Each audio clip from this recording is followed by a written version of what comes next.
Disclaimer! This book is real old, with outdated ways of talking. But I like this book. LOL. Hey, I'm back for chapter 3. Sorry, chapter 2. The shooting match in Nottinghamshire. And again, we got a picture.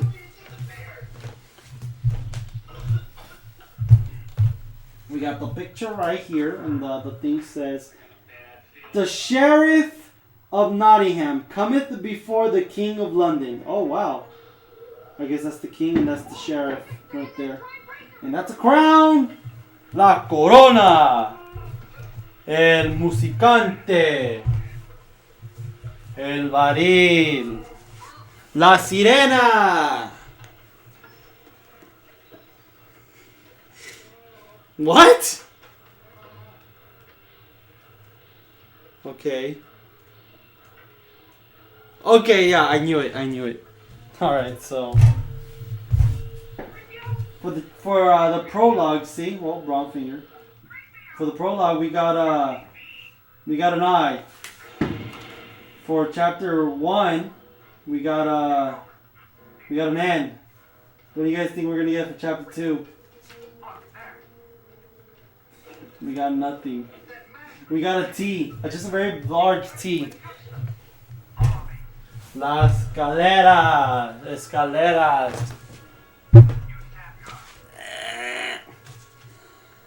Huh. Part 2. The shooting match at Nottingham Town. Damn, this thing itches. Then the sheriff was very wroth because of this failure to take Jolly Robin, for it came to his ear, as ill news always does, that the people laughed at him. Whoa, what the? Something's touching my leg. I feel it. Where was I? Laughing at there we go. That the people laughed at him and made a jest of his, thinking to serve a warrant upon such a one as bold as outlaw. And the man hates nothing so much as being made a jest of. Excuse me. So he said, "Our gracious lord and sovereign king himself shall know of this, and how his laws are perverted and despised by the band of rebels, outlaws. As for yon traitor tinkerer, him will I hang if I catch him, upon the very highest gallows trees in all of Nottinghamshire."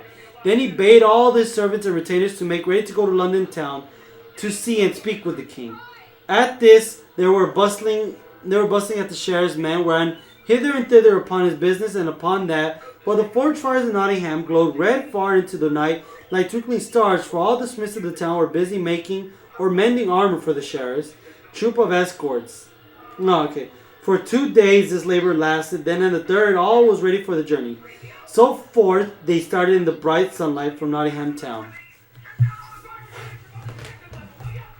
to Fosse Way, and thence to Wadling Street, until they journeyed for 2 days, until they saw at last the spires and towers of great London town. And many folks stopped as they journeyed along, and gazed at the show they made riding along the highways with their flashing armor and gay plumes and trapping. Gay meant happy. A boon, a London King Henry, King Henry and yet King Harry. I'm confused, whatever.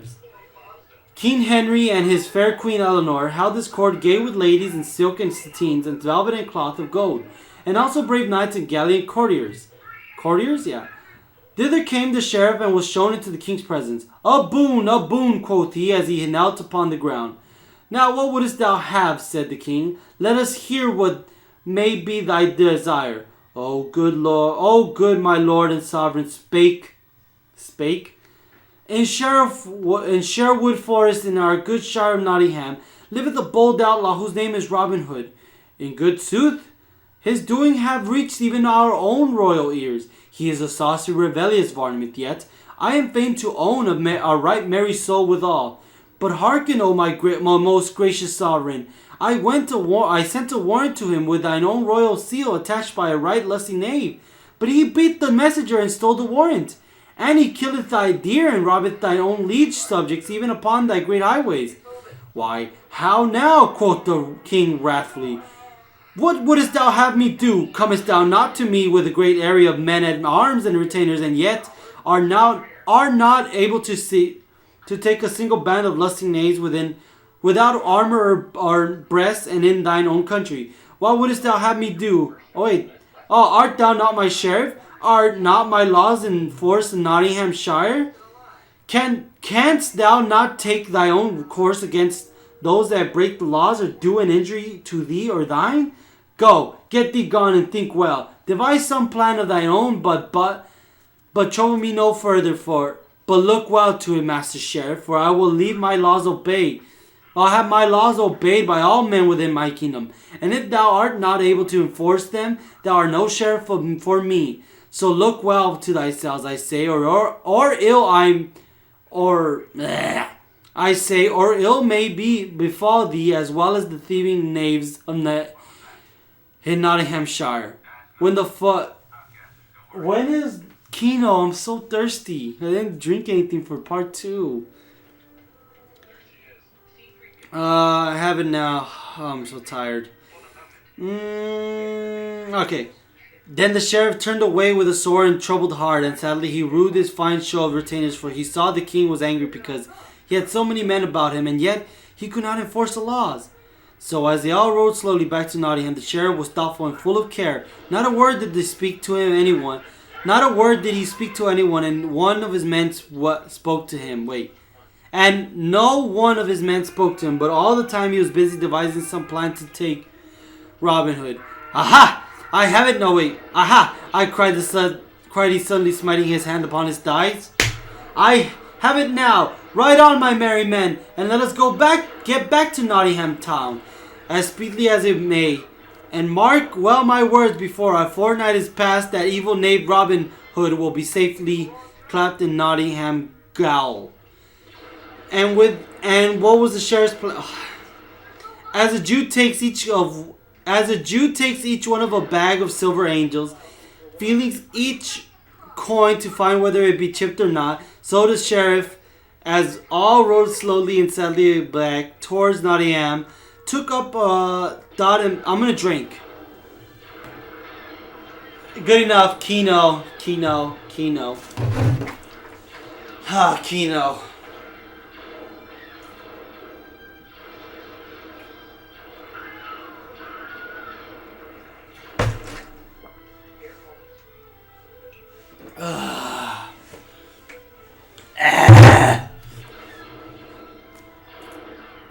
Let me see. At last he thought the daring soul of Jolly Robin, and how, as the sheriff knew, he often came. I'm pretty sure I skipped something. Took up thought after a turn. No, I was right. The sheriff knew, he often came within the walls of Nottingham. Now, could I but persuade Robin nigh to Nottingham town, so that I could find him, I warrant I would lay hands upon him so stoutly that he would never get away again. Then of a sudden it came to him like a flash that were he to proclaim a great shooting match. Proclaim a great shooting match and offer some grand prize, Robin Hood might be overpersuaded by the spirit to come to. How many pages do we have? Oh no. We can do this. I think we can do this before the movie ends, hopefully. We probably got like 20 minutes, so. And it was his thought that which caused him to cry, aha! And smite his palm upon his thighs. So as soon as he had returned safely to Nottingham, he had sent messengers north and south and east and west to proclaim through town, hamlet, and countryside this grand shooting match, and everyone was bidden that is a Kino moment. Should have waited a little bit moment. But I am the master.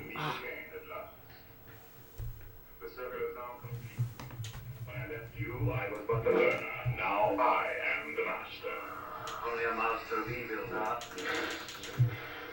He remembers. He remembers that council. I'm a master now. I don't need to sit in your throne. Oh boy. Let's see. Nottingham sent message west, proclaimed through the town, hamlet, and countryside this grand shooting match, and everyone was bidden that could draw a long bow, and the prize was to be an arrow of pure beaten gold. When Robin Hood first heard the news of this, he was in Lincoln town and hastening back to Sherwood Forest. He soon called all his merry men about him, And he spoke to them thus. Now hearken, my merry men all, to the news that I have brought from Lincoln town today. Our friend the Sheriff of Nottingham hath proclaimed the shooting match, and has sent messengers to tell of it, throughout all the countryside, and the prize is to be a bright golden arrow. Now I fain would have one of us win it, both because of the fairness of the prize and because our sweet friend the Sheriff hath offered it. So we will take our bows and shaft and go there to shoot. But I know right well that merriment will be a-going. What say ye, lads? Then young David of Doncaster spoke up and said, Now listen, I pray thee, good master, unto what I say. I have come straight from our friend Edom of the Blue Boar, and there I heard the full news of the same match. But master, I know from him, and he got it from the sheriff. Wow, I'm confused. Let's see. I know from him, and he got it from the sheriff's man, Ralph of the Scar, and that his same knavish sheriff hath but laid a trap for thee in this shooting match, and wishes nothing so much as to see with thee there. So go not, good master, for I know right well he doth seek it to beguile thee. But stay within the greenwood, lest we all meet dole and woe. Now, thou art a wise lad, and keepest thine ears open and thy mouth shut, as becoming a wise and crafty woodsman. But shall we let it be said that the Sheriff of Nottingham did cow bold Robin Hood and 70 as fair archers as... What's a score? I want to say 10, right? He's got like 70 men on him. Tellest me to make it in all merry England? Nay, good David. What thou tellest me maketh me to desire the prize even more than I else would do. But what saith our good gossip swan told? Is it not a hasty man burneth his mouth, and fool they keep his eyes shut fall into the pit? Thus he says, truly therefore we must meet guile with guile. Now some of you clothe yourselves as curtal friars, and some as rusty peasants, and some as tinkers, or as some as beggars. But see that each man take a good bow or broadsword in case need should arise. As for myself, I will shoot for the same golden arrow, and should I win it, we will hang it to the branches of our good greenwood tree. I'm farting, sorry. Forgot people are watching. For joy of all the band, how like you the plan, my merry men of all? Then good, cried all the band right merry heartily. A fair sight was Nottingham town on the day of the shooting match. All along upon the green meadow beneath the town wall stretched a row of benches, and one above the other, which were for knights and ladies, squires and dames, and rich burghers and their wives. There's something itchy. For none but those of rank and quality were to sit there, and at the end of the range near the target was a raised seat bedecked with ribbons and scarves and garlands of flowers for the Sheriff of Nottingham and his dame. The range was 20 paces broad. At one end stood the target, as the other tent, striped canvas from the pole of which each fluttered many colored flags and streamers. In this booth were a cast of ale, free to be broached by any of the archers who might wish to quench their thirst. Oh man, there's like something in my nose. Are they escaping? Okay, yeah, they're escaping. Across the range from where the seats for better folk were raised was railing to keep the poor people from crowding the front of the target. Wait, did I skip something? No, I didn't. Already, while it was early, the benches were beginning to fill with people of quality who kept constantly arriving in little carts or upon palfreys that curved gaily to the merry twinkle of silver bells at bridle reins. With these came also the poorer folk who sat upon the... Hold on, let me see how much more pages. I think we can do this. Who sat or lay upon the green grass near the railing that kept them from off the range. In the great tent the archers were gathering by twos and threes, some talking loudly of the fair shots with... hold on. Loudly of the fair shots each man had made in his day. Some looking well for their bows, drawing a string betwixt the fingers to see that there was no fray upon it, or inspecting arrows, shutting one eye and peering down a shaft to see that it was not warped, but straight and true, for neither bow nor the shaft would fail at such a time for such a prize. And never were such a company of yeomen as were gathering in Nottingham town that day. For the very best archers of Merry England had come to the shootings match. There was Gil of the Red Cap, the sheriff's own head archer, and Dickon Cruikshank of Lincoln Town, and Adam of the Doyle, a man of Tamworth of the 60 years. So I assume score is like a 10, because this guy's like 30 years. And yet hale and lusty still, who in his time has shot in the famous match of Woodstock, or maybe, I don't know. They were beating the renowned archer Clym of the Clough, and many more famous men of the long bow were there, whose name have been handed down to us in goodly ballads in the olden time. But now all the benches were filled with guests, lords and ladies, burghers and dames. When at last the sheriff himself came with his lady, he riding with stately mien upon his milk-white horse, and she upon her brown filly. Upon his head he wore a purple velvet cap, and purple velvet was his robe, all trimmed about his rich ermine. His jerkin and hose were of sea green silk, and his shoes of black velvet, the pointed toes fastened to his garters with the golden chains. A golden chain. He's a pimp. Purple velvet cap, check. Purple velvet was his robe, check. Purple chain, check. He's a pimp. A golden chain hung about his neck, and his collar was a great carbuncle set in red gold, pimp. His lady was dressed in blue velvet and trimmed with swan's down. So they made a gallant sight as they rode along side by side, and all the people shouted from where they crowned across the space from gentle folk. So the sheriff and his lady came their place where men at arms were with hauberk, spears stood about, waiting for them. Halberg, I don't know. Then, when the sheriff and his dame had sat down, he bade his herald wind upon his silver horn, who thereupon sounded 3 blasts that came echoing cheerily back from the grey walls of Nottingham. Then archers stepped forth to their places, with all the folk shouted with a mighty voice, each man calling upon his favorite yeoman. Red Cap, cried some. Cruikshank, cried others. Hey, for William Old Leslie, shouted the others yet again, with ladies waving their silken scarves to urge yeomen to do their best. Then the herald stood forth and loudly proclaimed the rules of the game as follows. Shoot each man from yon mark, which is 70 yards and 10 from the target. 1 arrow shooteth each man first, and from all the archers shall the 10 that shooteth the fairest shafts be chosen to shoot again. 2 arrows shooteth each man of these 10, then shall the 3 that shoot 2 arrows shooteth each man of these 10, then shall the 3 that shooteth the fairest shafts be chosen for to shoot again. 3 arrows shooteth each man of these 3, and to give him that shooteth the fairest shaft shall the prize be given.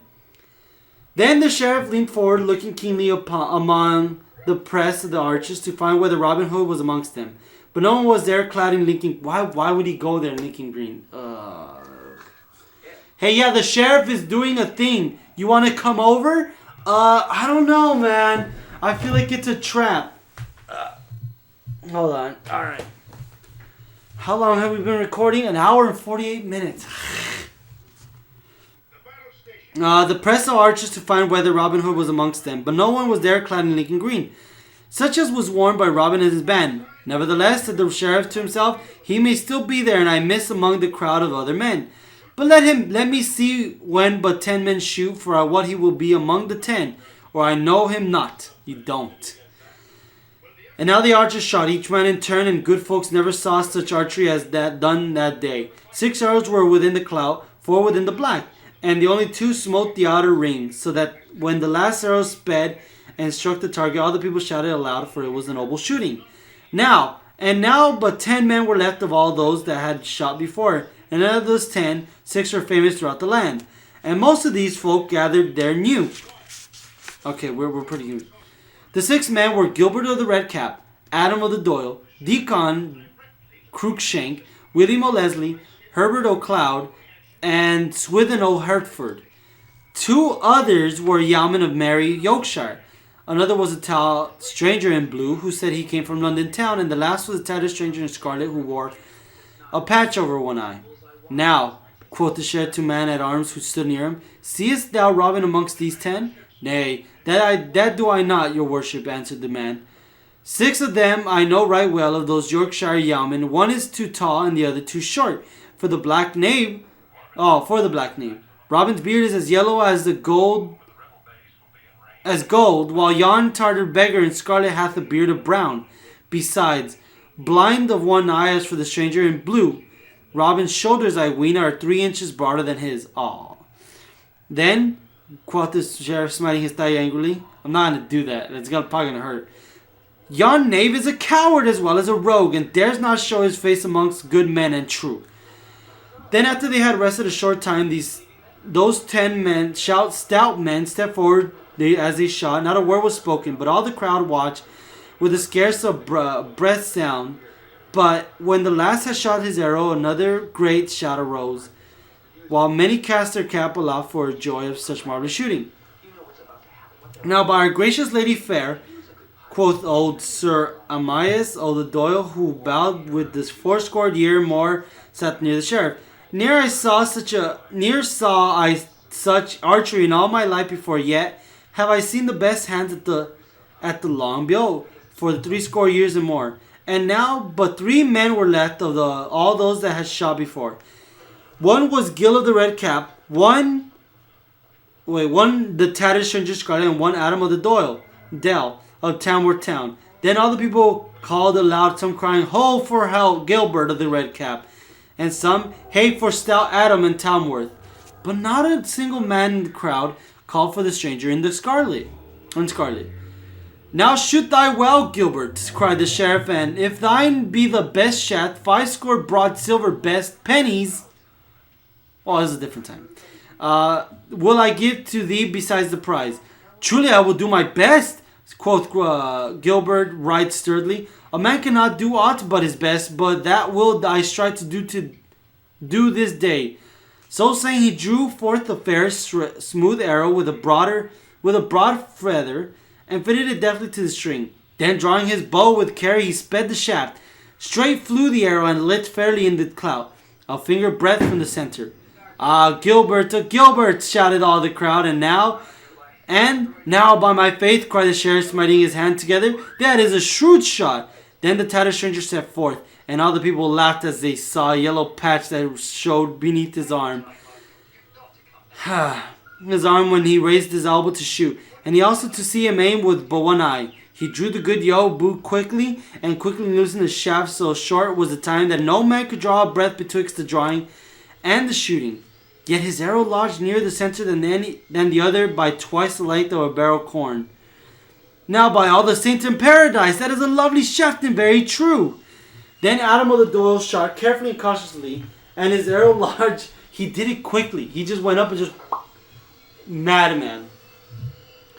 Shot carefully and cautiously, and his arrows lodged close beside the strangers. Then after a short space, they all 3 shot again, and once more each arrow lodged within the cloud. But this time Adam O'Doyle was farthest from the center, and again the tattered stranger's shot was best. Then after another time of the rest, they all shot for the 3rd time. This time Gilbert took great heed to his aim, keenly measuring the distance of shooting with his shrewdest care. Straight flew the arrow, and all shot till the very flags that waved in the breeze shook with the sound, and the rooks and the daws flew clamoring the roofs of the old great tower. For the shaft had lodged close beside the spot and marked the very center. "Well done, Gilbert. Fain am I to believe that prize is thine and right fairly won. Now, thou rag knave, let me see thee shoot a better shaft than that." "Not," spake the stranger, but took his place while all was hushed and no one spoke or even seemed to breathe. So great was his silence, for wonder that he would do. Meanwhile, also quite still stood the stranger, holding his bow in his hand, while one could count 5. Then he drew his trusty yew, holding it drawn but a moment, then loosed the string. Straight flew the arrow, and so true that it smote a great goose feather from off Gilbert's shaft, which fell fluttering through the sunlight air. And as the stranger arrow lodged close beside his red cap, and in the very center. No one spoke a word for a while, and no one shouted, but each man looked into his neighbor's face. Nay, quoth old Adam O'Doyle, presently drawing a long breath and shaking his head as he spoke. 2 years more have I shot Shatner, maybe not all times bad, but I shoot no more this day, for no man can match with yon stranger, whosoever he may be. Then he thrust his shaft into his quiver, and rattling and unstrung his bow without another word. Then the sheriff came down from his daze, drew near in all his silks and velvet to where the tattered stranger stood, leaning upon his stout bow, whilst the good fellow crowd around to see man who shot as wondrously well. Here, good fellow, quoth the sheriff, take thy prize, and well and fairly hast thou won it, I trow. What may be thy name, and whence comest thou? Men do call me Jock o' Teviot Dale, and hence I am come. Then by our Lady Jock, thou art the finest, fairest archer that mine eyes beheld, and if thou wilt join my service, I will clothe thee with a better coat than that thou hast upon thy back. Thou shalt eat and drink of the best, and at the very Christmas tide 80 marks shall be thy wager. I trow thou darest better bow than that same coward named Robin Hood. Oh boy, it's Robin Hood, isn't it? Good fellow, wilt thou join my service? Nay, that I will not. Quoth the stranger roughly. I will be my own, and no man in all merry England shall be my master. Then get thee gone, and Marain see thee, cried the sheriff, and his voice trembled with anger. And by my faith and troth I have a good part of mine to have thee beaten for thy insolence. Then he turned about on his heel and strode away. It was right motley company that gathered about the noble greenwood tree in Sherwood steps the same day. 80 more of barefoot friars were there, and some that looked like tinkers, and some that seemed to be sturdy beggars and rustic hinds. And seated upon mousy couch was one all clad in tattered scarlet, with a patch over one eye, and in his hand he held the golden arrow that was the prize of the great shooting match. Then, amidst the noise of talking and laughing, he took the patch from his eyes, and stripped away the scarlet rags from his body, and showed himself all clothed in fair Lincoln green. And quoth he, Easy come these things away, but walnut stain cometh not so speedily from yellow hair. He just wrote walnut, that's great, okay. Then all laughed louder than before, for it was Robin Hood himself that had won the prize from Sheriff Barry's hand. Then all sat down to woodland feast, and talk amongst themselves of the merry jest that had been played upon the sheriff, and of the adventures that had befallen each member of the band in disguise. But when the feast was done, Robin Hood took Little John apart and said, Truly I am vexed in my blood, for I heard the sheriff say today, Thou shouldest be better than that coward knave Robin Hood, that dared not show his face here this day. I would fain let him know who it was who won. Well, sorry, let me do that again. I would fain let him know I would fain let him know who it was who won the golden arrow from out his hand, and also that I am no coward, and such as he takes me to be. Then Little John said, Good master, take thou me, and we'll stop thee, and we will send yon fat sheriff news of all this by messengers such as thee doth not expect. That day the sheriff sat at meat in the great hall of his house in Nottingham town.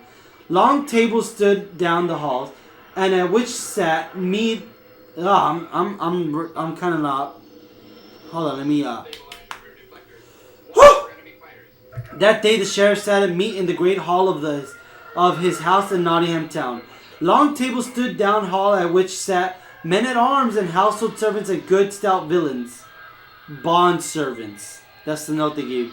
In all 80 and more, there they talked of the day's shootings as they ate their meat and quaffed their ale. The sheriff sat at the head of the table upon a raised seat under a canopy, and beside him sat his dame. By my troth, said he, I did reckon fully roundly that knave Robin Hood would be at the game today. I did not think that he was such a coward. But who could that saucy knave be who answered me to my beard so bravely? I wondered that I did not have him beaten. But there was something about him that spoke of other things than rags and tatters. Then, even as he finished speaking, something fell rattling among the dishes on the table. While those that sat near started up wondering what it might be, after a while, one of the men at arms gathered courage enough to pick it up and bring it to the sheriff. Then everyone saw what it was blunted. It was a blunted gray goose shaft with a fine scroll about the thickness of a goose quill, tied near to its head. The sheriff upon the scroll glanced at it while the veins upon his forehead swelled, and his cheeks grew ruddy with rage as he read, for this was what he saw. Now heaven bless thy grace this day, say all in sweet Sherwood, for thou didst give the prize away to merry Robin Hood.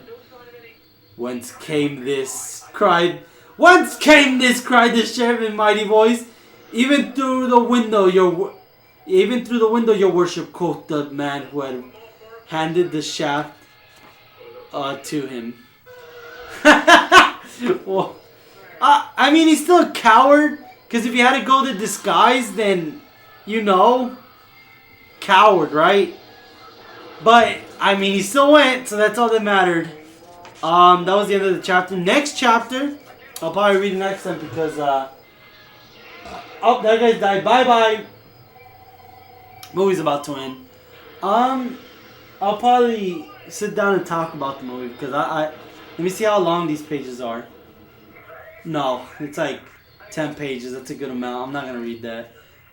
Before anything, tell me what you guys liked about this chapter. Tell me what you want me to read. Just comment whatever you feel like telling me about the book.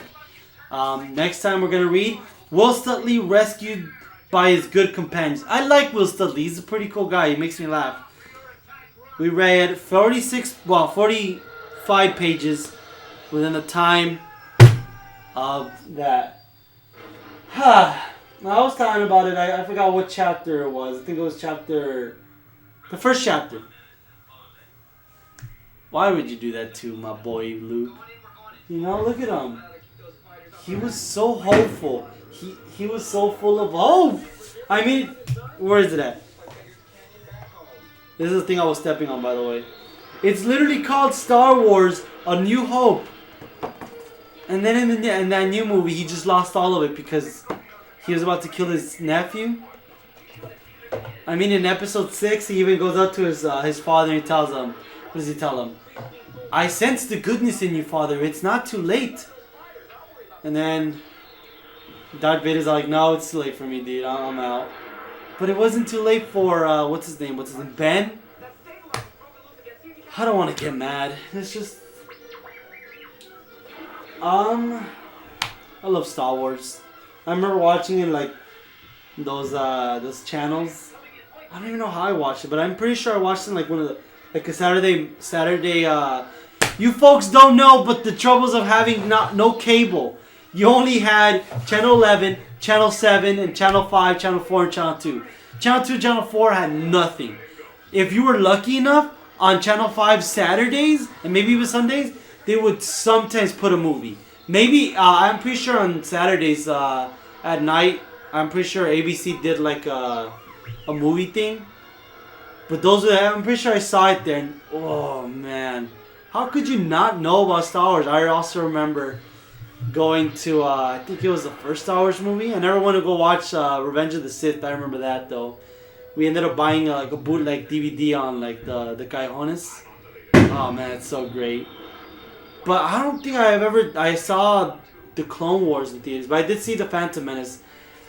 Hey, Disney, now's about a good time to bring back the 3D. A while ago, the Phantom Menace had a re-release in 3D. Why? I don't know. But was it Kino? Force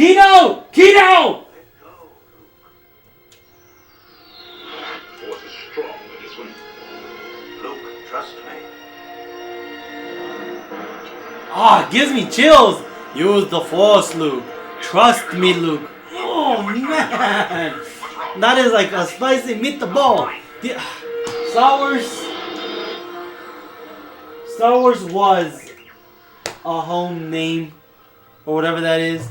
I don't want to consider it anymore because it's more about the merchandising than it is. Well, to be fair, Star Wars has always been about the merchandise. The Ewoks, the Jabbas. I mean, Jar Jars, the lightsaber. It's never not been about it, but at least there was like some level of story in there. And I'm not saying that the new movies don't have stories, but they don't have a level of story as compared to, oh man, original trilogy, then the prequel trilogy. I did not like 2, man. I think it was boring. But it has memes. What is it? I don't like sand. It gets in your hair. What about the women and children and the women? Oh, in episode 2, I don't know if it was like a re-release or whatever, but if you listen to the part where Anakin is killing the sand people, you can hear Qui-Gon Jinn telling him, Anakin, don't stop! That is good. I'll give him that. Everything else in part 2 is just... ugh. Part 3 is good. I'll defend that to my dying breath. Part 1 is... I'm not saying it wasn't good, but I think we can all sit down and agree that Darth Maul... Oh man, that Darth Maul guy. I don't agree that he's a fan favorite. He is a fan favorite, but I don't like the idea that he has to keep coming out. He died in Phantom Menace. I liked him in Clone Wars, the show. But then he came back in Rebels. Why? I mean, that Obi-Wan Darth Maul fight in Rebels, I was talking smack about that show, but... what does he say? Look at you. Look at where you've been or where you were at. Look at what I've risen above. Shut up! Is he the chosen... Oh! It ended. I think Han or Luke or someone calls Leia. Someone says something about a nickname. But I think they say their actual names. I don't remember. I saw a video once. This is a pretty funny story. I think, I forget their names, but Harrison Ford and something Chriser? I don't remember her name. But point being, Harrison Ford and her were dating, and Luke being oblivious to the whole situation. I think he went up to the house or the summer house. He's like, hey, you guys want to go eat or something? But like Harrison Ford and I'm gonna call her Leia because I really don't know her name. But she was at the house, not as friends. But Mark Hamill just like so oblivious to the whole thing. Oh, I want to see that video. Look it up. It's a pretty funny story. All I'm saying is, you could have had Luke in the new one, right? He exiled himself for something because, you know, he needed to train, or the dark side was winning, or I don't know. But you didn't have to just make him hate the Jedis. He was building a new Jedi. You know, in the... I'll probably read those. The expanded universe, the books.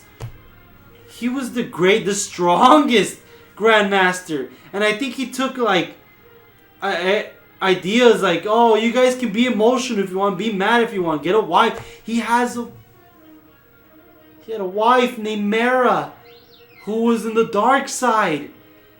And Luke just downright just like, you're not evil anymore. You are good. Okay, I believe you. Oh man, I'm probably gonna read some of the expanded universe. I never read one because back when I was in high school, I found a couple of books, but I didn't know which one was the first one, so I didn't want to read a book out of order. But I never actually put the research finding it out. That's another thing. Haha, Chewie never got a medal. Let's give him a medal in this one. That's not... That was dumb, dude. But anyways, movie ended. I finished the chapter. Comment what you like. Comment what you want me to read. Comment what you liked about the chapter. I'm dead tired, man. I don't know if I have wrinkles or something, but have a good day.